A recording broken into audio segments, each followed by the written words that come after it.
So thank you everyone for coming. We tried to make it on Sunday night so the traffic would be a little less. I hope it was for you. I'm James Connor, and this is Kristin Walsh. And we had the pleasure of doing a long 3-year meditation retreat. And that was from 2011 to mid-2014. And since the elections in 2016, we often joke that maybe we picked the wrong time to go into retreat.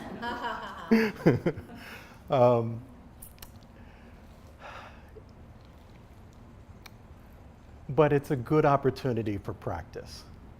So we're happy to be here with all of you and to hopefully share some tips in terms of,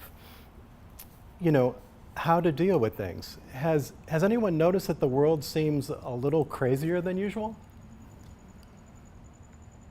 Has anyone noticed that seems to be like a little more anger and divisiveness?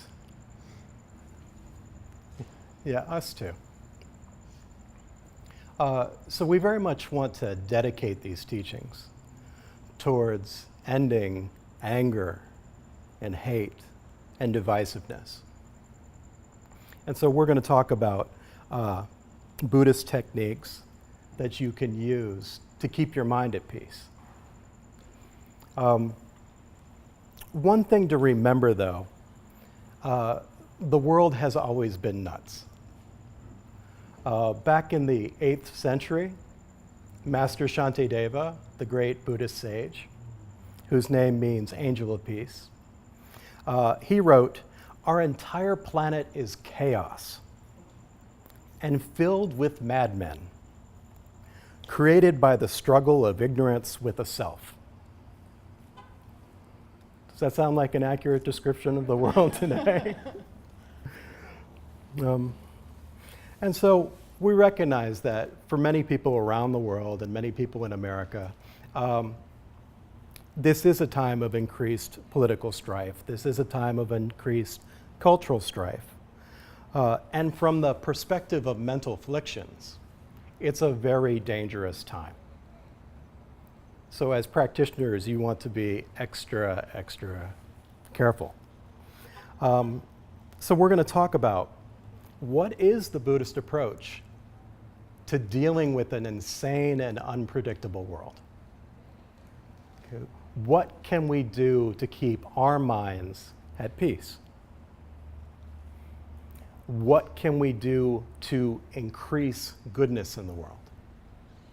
And what can we do to protect others from suffering? So many people in the room nodded that they are seeing more anger, hate, and divisiveness in the world. We can't meet that with anger, hate, and divisiveness. That just adds more poison to our perception of the world. So we need to do something else.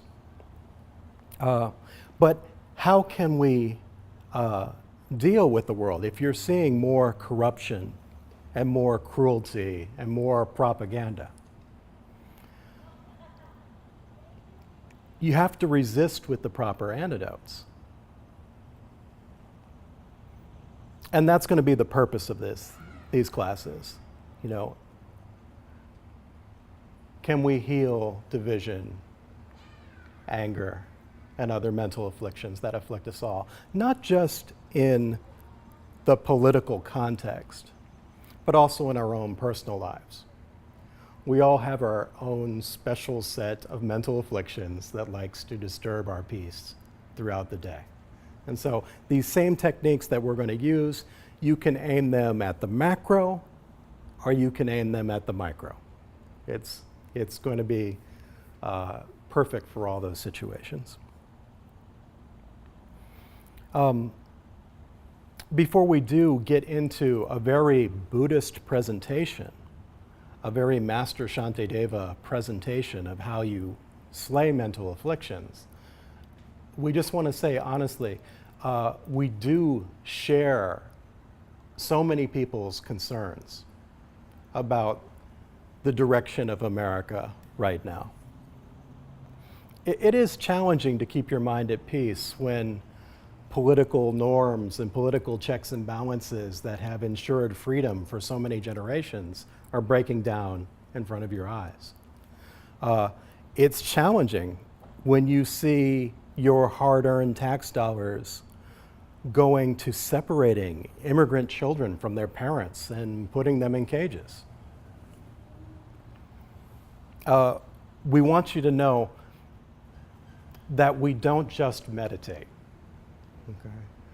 As concerned citizens, when we see people are going to be hurt, we act. We have our senators and our congressmen on speed dial. We act. We meditate first before we make the call, and then hopefully act with a little bit more wisdom. We also think it's a little nuts that so many states haven't gone to paper ballots and post-election auditing in the eyes of so much clear threat of foreign interference in the election. We wish that had happened so we could all have confidence in the election coming up, regardless what the outcome is. But there is a bigger problem than just what happens in the future of America. Everything that has a beginning, has a middle, and eventually has an end. Even great countries like America. So the bigger question is for you and for your personal life. Will your mind rise or fall? Will your mind increase in mental afflictions or decrease? That's really the important question. As you deal with a chaotic world, will you become wiser or more mentally afflicted? That's really the personal test for you. And I just want to say, I'm definitely feeling that question today. Minutes before we came in to teach, I did receive the phone call from my sister. My father has passed away. Okay. And it is expected. And he lived a life where he's definitely leaving this world much less mentally afflicted than he came in.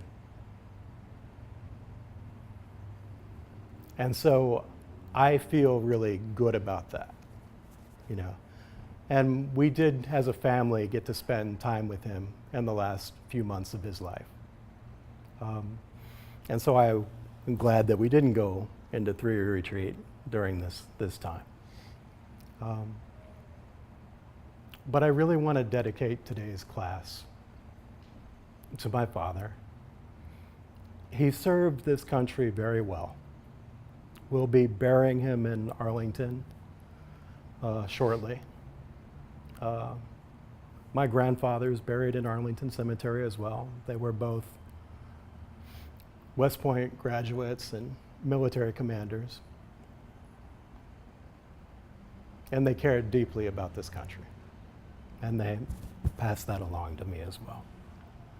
So if we just take a second and dedicate what we're going to do today to Michael J. Connor.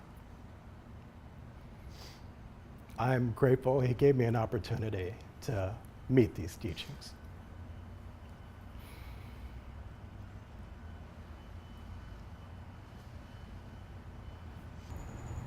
We are really grateful for the teachings because Buddhist teachings, they address the real situation that we find ourselves in, which is that we are mentally afflicted. We suffer a lot, right? In mental affliction, it just means any disturbance of the mind, from rage to a little bit of worry about tomorrow or something about the future.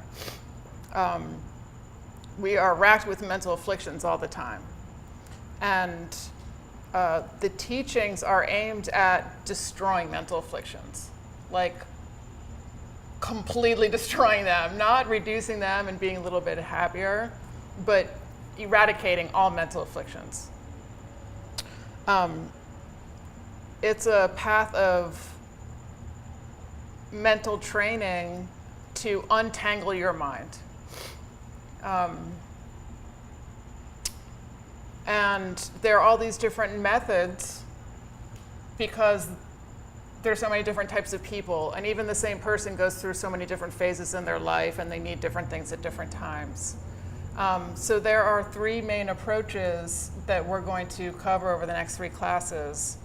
And the first one that we'll be focusing on it today is the monastic approach to dealing with your afflictions. And that's basically about identifying what's triggering you or what you have a problem with and stepping away from it, letting go. And that's much easier said than done, right? So we're going to talk about it. The second approach is the Bodhisattva approach, and that instead of stepping away, you're actually working on reducing suffering by engaging more with the world. And that's a very different way of acting. Okay, so we're mostly going to focus on that in the second class. And we'll kind of touch on each one in each class. And then the third one, the yogi's approach, is going to the pure essence of all things in a way that undercuts suffering. And that might sound mysterious to you. You should come to the third class to find out what we're talking about. So these approaches are like gears on a bike. You have all the gears at your disposal, and depending on your terrain and what you're doing, you've got to switch gears, right? So we want to learn all of them and then practice what is going to help us most at any given time. And sometimes we want to go full out on the fastest, hardest thing, and it's like, no, you got to downshift, So generally in Buddhism, people train first in the foundational, stepping away and letting go, monastic approach first, and then they build up from there. And you should use whatever method is transforming your mind the fastest at any given time.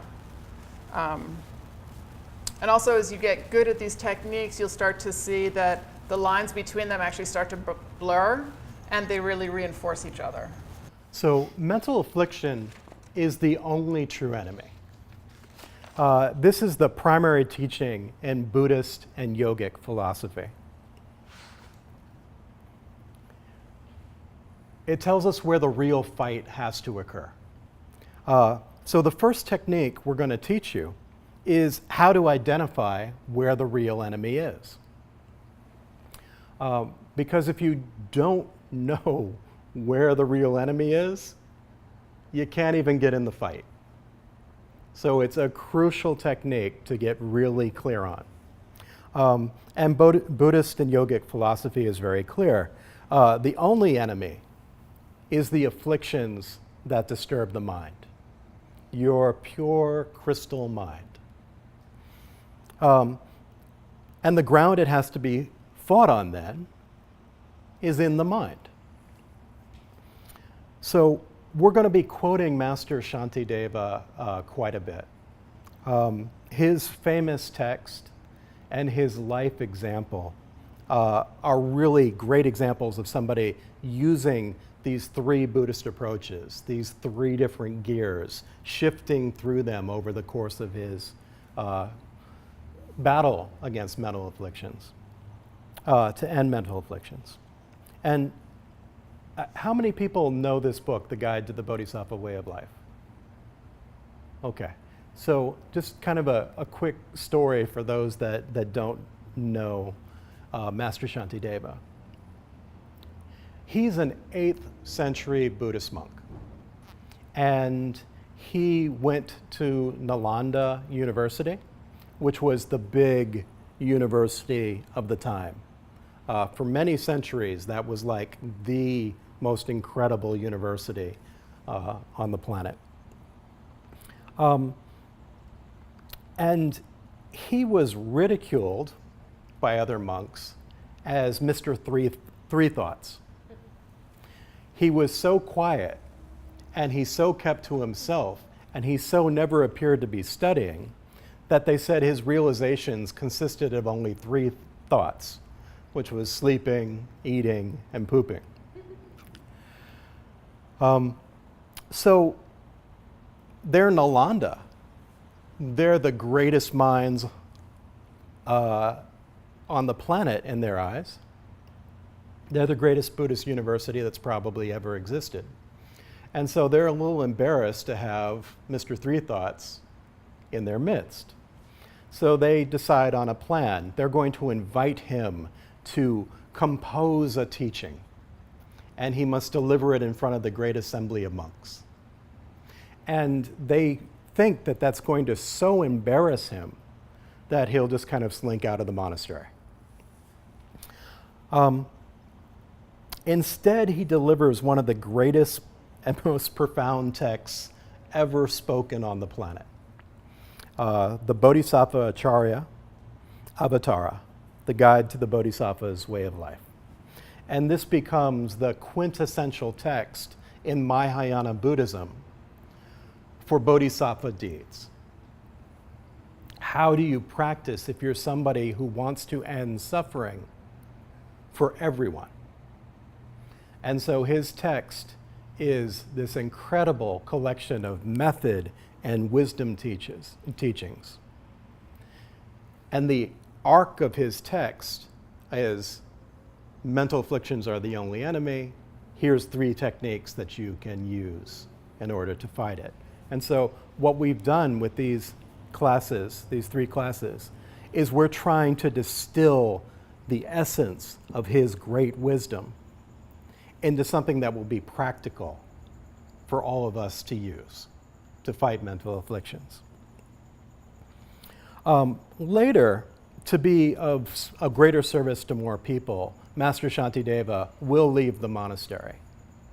And he will spend the rest of his life coaching people who have fallen into wrong view, and even advising kings on how to rule in a moral way that will benefit everyone in the kingdom.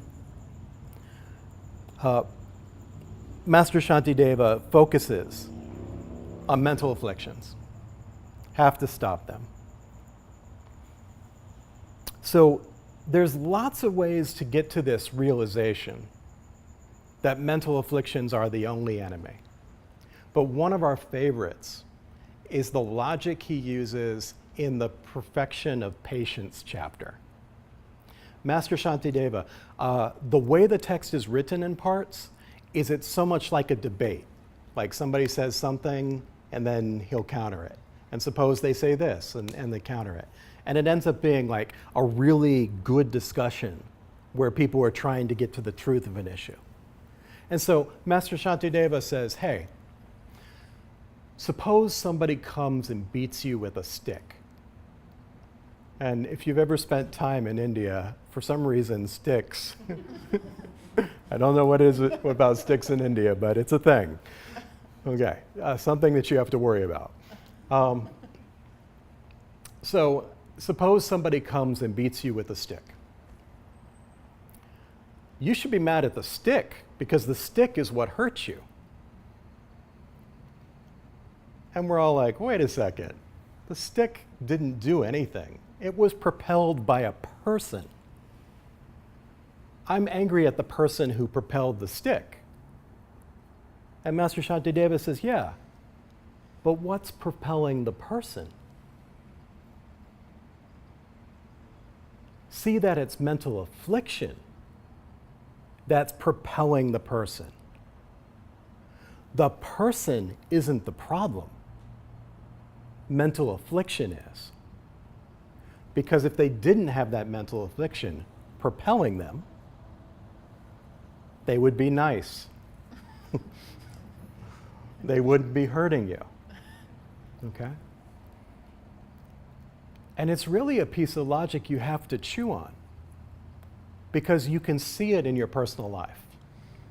You have relationships, whether they're relationships with coworkers or relationships with a partner or friends. And generally, people are pretty nice. And every now and then a storm cloud comes over in their mind and they hurt people.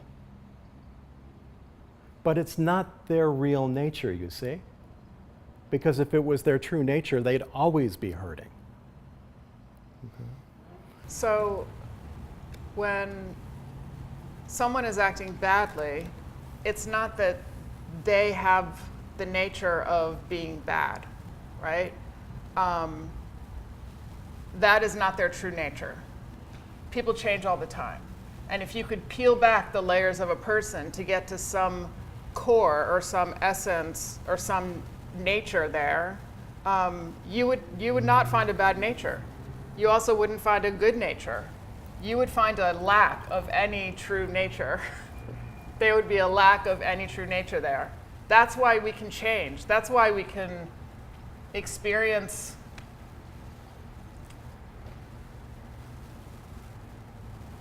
suffering that is has no bottom, really. And it's also why we can become enlightened. It's why we can eliminate all of our mental afflictions. Because there's no true nature there making us one way. There's a lack of a nature, right? So the person who's acting badly, they don't have the nature of being bad, okay? And it's the same thing with yourself. Affliction is not your true nature, okay? You are not totally flawed and messed up. So it's the same thing when it comes to you, right? So you do not have the nature of being afflicted. That's not your true nature, okay?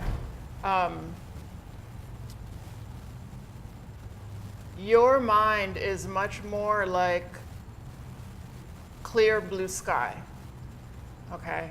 With nothing in the way. From the appearance side of reality, so if you were in our last series and we were talking about ultimate reality, we're not talking about ultimate reality here. Okay, some of you know what I mean. From the appearance side of reality, the nature of mind is clear and knowing. Okay? That's the nature of your mind, clear and knowing. It's not affliction.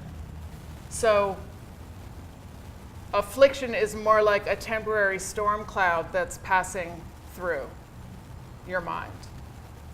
Right? As you grow in wisdom and compassion, you will be able to identify much more with that clear, pristine, open, expansive mind, right? And you will be able to have some perspective about the afflictions. You don't have to identify with them. Right? You can see them as like storm clouds that are coming in. You know they're temporary, you know they're not you, and you can see them go away, okay? They tend to stay when we're identified with them, right? Then we kind of keep them there, right? So we can, that clear nature of our mind can become like a place of refuge that we can go to. So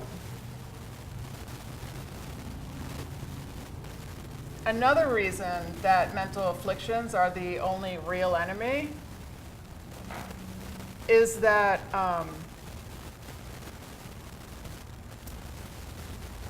all the people in your life, public people, people that you know personally, who disturb you in any way, they will eventually fade out of your life in some way, Like they'll die, or that you'll go to a new job and that other person won't be there. You know, like people fade out of your life. As opposed to mental afflictions, which stay in your mind and regenerate and get stronger and stronger and stronger, right? So it's like we're always doing the wrong thing when we're focused on these outside enemies, right? Master Shantideva, well, I won't give it away. I'm going to read the thing. He says, "We are locked in combat with mental affliction, and in war, many wounds are sustained. Ignore then any pains that might come. Smash the foes, anger and such. Conquering these is the thing that makes a warrior. The rest are killing only corpses." So corpses, that's a really strong word. Compared to mental afflictions, which live on in your mind, all the external things that you get so mad at are corpses compared to that, right? Because they're just going to basically die off. So it's mental afflictions that we need to conquer. And that doesn't mean that we're saying that you don't act in the world to reduce suffering or address social injustice, things like that. The point is we need to learn how to do it without mental affliction. Right? So we're trying to prove to you that mental afflictions are the only enemy. Another reason is that we don't know how long we have to live. And obviously I'm feeling that one today. But we just don't have time to be mentally afflicted about the person or issues that bug you, because we don't know if we're going to be here ever to see the resolution. Conventionally speaking, we may not be alive to see the resolution of those issues or the supposed day of reckoning for the person who hurt us. You have to remember that karma ripens in this lifetime, the next lifetime, or a lifetime after that.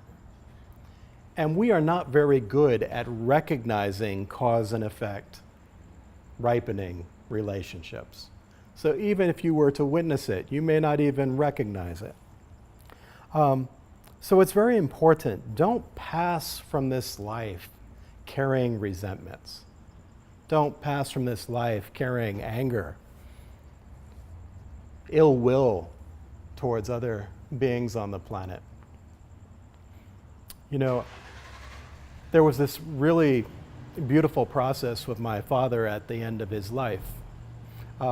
He got to meet these Buddhist teachings. I got to bring him to Buddhist teachings. And I watched him over the space of the next decade let go of more and more mental afflictions.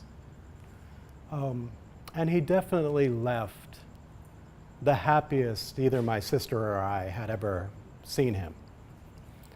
And it was a very beautiful process for him to reflect on his life and let go of resentments, let go of anger, and even, you know, acknowledge the terrible sadness of the wars that he fought in, and not wish that anybody would ever have to experience that. He got lighter towards the end. And I want all of you in our lives immediately, start getting lighter. Don't carry the afflictions with you, because none of us know.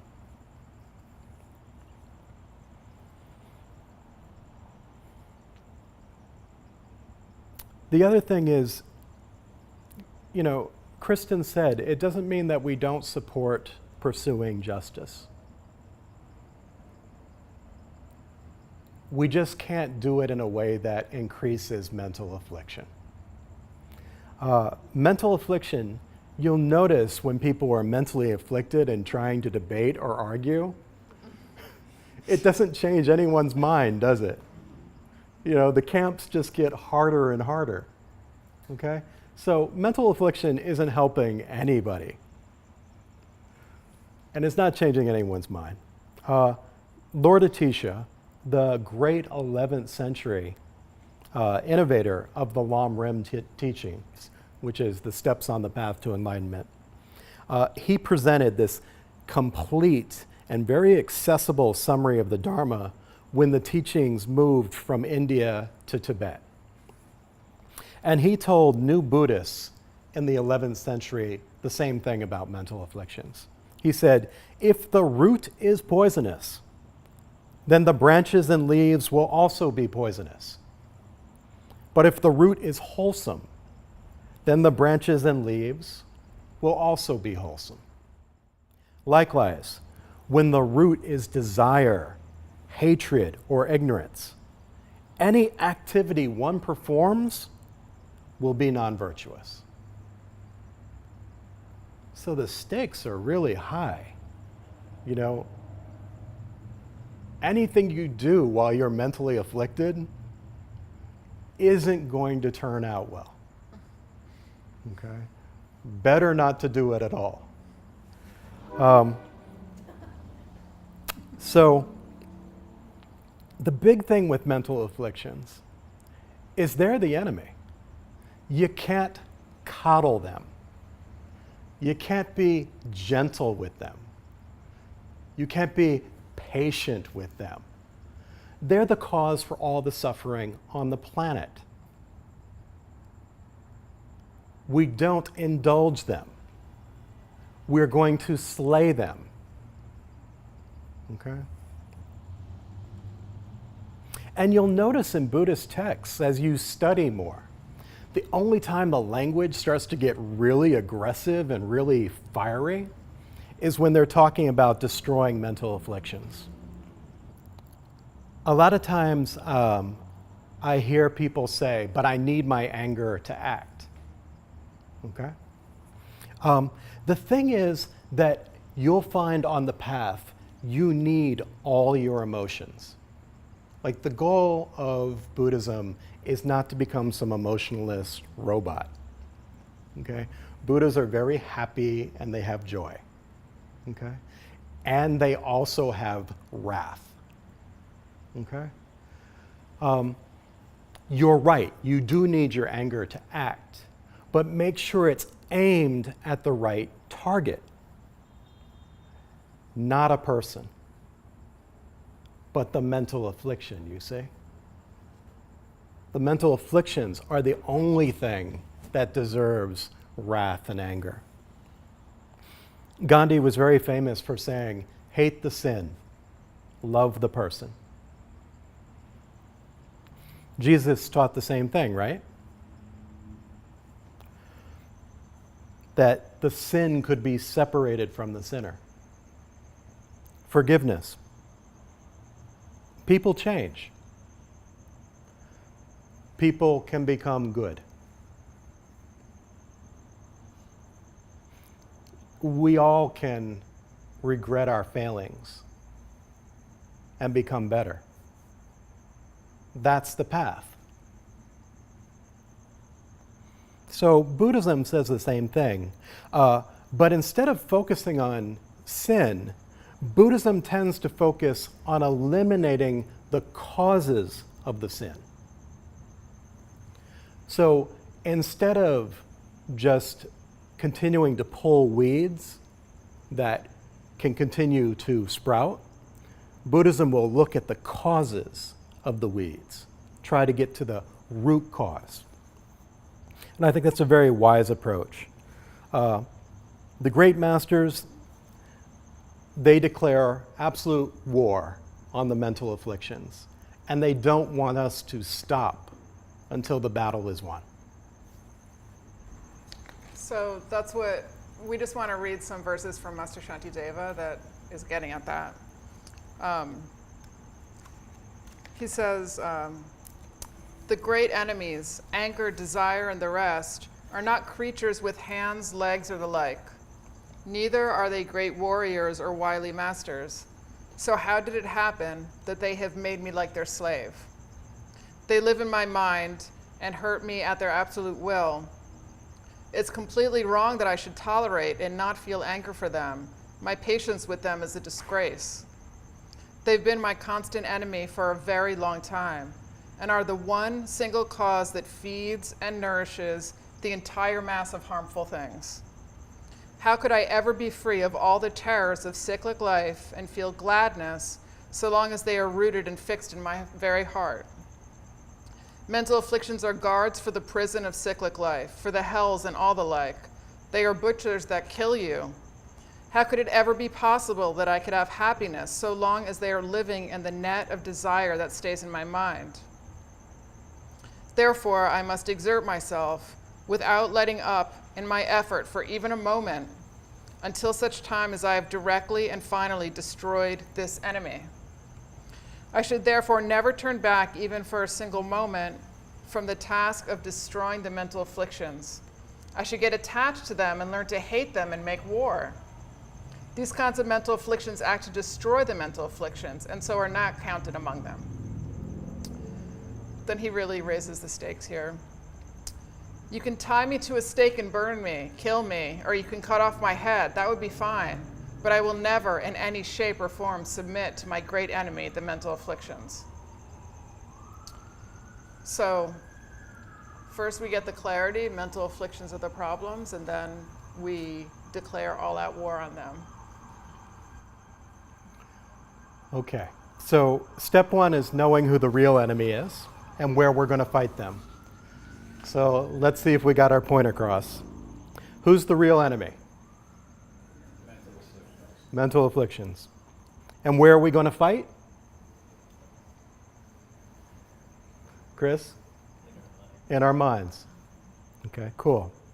Never forget. Very helpful to approach the world that way.